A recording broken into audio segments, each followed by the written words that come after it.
मित्रों, महाकाल दरबार चैनल में आप सभी का स्वागत है। मित्रों, आदिनाथ भगवान शिव को शंकर, महादेव, भोलेनाथ और देवाधिदेव कहते हैं। आओ जानते हैं उनके बारे में अनसुलझे और छुपे हुए 7 रहस्य। पहला, कितनी थी भगवान शिव की पत्नियां?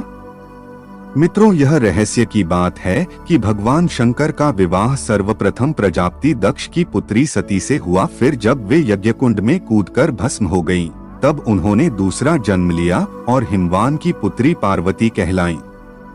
कहते हैं कि गंगा, काली और उमा भी शिव की पत्नियां थीं। दूसरा, कितने हैं भगवान शिव के पुत्र? मित्रों, भगवान शिव ने पार्वती से विवाह करने के बाद कार्तिकेय नाम का एक पुत्र प्राप्त किया। गणेश तो माता पार्वती के उपटन से बने थे। सुकेश नामक एक अनाथ बालक को उन्होंने पाला था।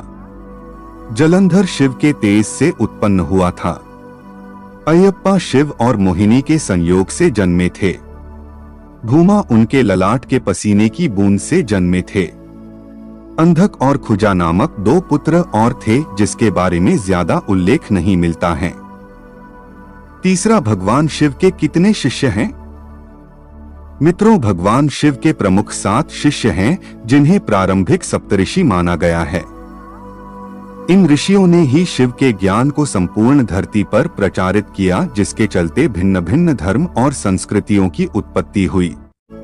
शिव ने ही गुरु और शिष्य परंपरा की शुरुआत की थी। शिव के शिष्य हैं बृहस्पति, विशालाक्ष, शुक्र, सहस्राक्ष, महेंद्र, प्राचेतस, मनु, भरद्वाज। इसके अलावा 8वें गौरशिरस मुनि भी थे। शिव के शिष्यों में वशिष्ठ और अगस्त्य मुनि का नाम भी लिया जाता है।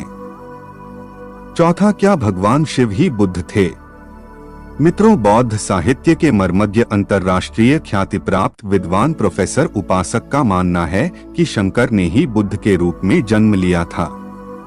उन्होंने पाली ग्रंथों में वर्णित 27 बुद्धों का उल्लेख करते हुए बताया कि इनमें बुद्ध के 3 नाम अति प्राचीन हैं: तणंकर, क्षणंकर और मेघंकर।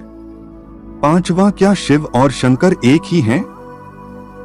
मित्रों, कुछ पुराणों के अनुसार भगवान शंकर को शिव इसलिए कहते हैं कि वे निराकार शिव के समान हैं। निराकार शिव को शिवलिंग के रूप में पूजा जाता है। कई लोग शिव और शंकर को एक ही सत्ता के 2 नाम बताते हैं। असल में दोनों की प्रतिमाएं अलग अलग आकृति की हैं। शंकर को हमेशा तपस्वी रूप में दिखाया जाता है। कई जगह तो शंकर को शिवलिंग का ध्यान करते हुए दिखाया गया है। अत शिव और शंकर 2 अलग अलग सत्ताएं हैं। माना जाता है कि महेश, नंदी और महाकाल भगवान शंकर के द्वारपाल हैं। रुद्र देवता शंकर की पंचायत के सदस्य हैं। 6वां, हर काल में शिव। मित्रों, भगवान शिव ने हर काल में लोगों को दर्शन दिए हैं। वे सतयुग में समुद्र मंथन के समय भी थे और त्रेता में राम के समय भी। द्वापर युग की महाभारत काल में भी शिव थे और कलिकाल में विक्रमादित्य के काल में भी शिव के दर्शन होने का उल्लेख मिलता है। भविष्य पुराण के अनुसार राजा हर्षवर्धन को भगवान शिव ने मरुभूमि पर दर्शन दिए थे। 7वां, वनवासी और आदिवासियों के देवता। मित्रों, भारत की असुर, दानव, राक्षस, गंधर्व, यक्ष, आदिवासी और सभी वनवासियों के आराध्य देव शिव ही हैं। शैव धर्म भारत के आदिवासियों का धर्म है। सभी 10 नामी, शाक्त, सिद्ध, दिगंबर, नाथ, लिंगायत, तमिल शैव, कालमुख शैव, कश्मीरी शैव, वीर शैव, नाग, लकुलीश, पाशुपत, कापालिक, कालदमन और महेश्वर सभी शैव धर्म से जुड़े हुए हैं।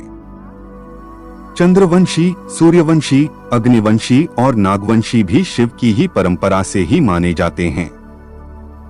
मित्रों, यदि जानकारी अच्छी लगी हो तो लाइक करें, कमेंट करें और चैनल को सब्सक्राइब करना ना भूलें।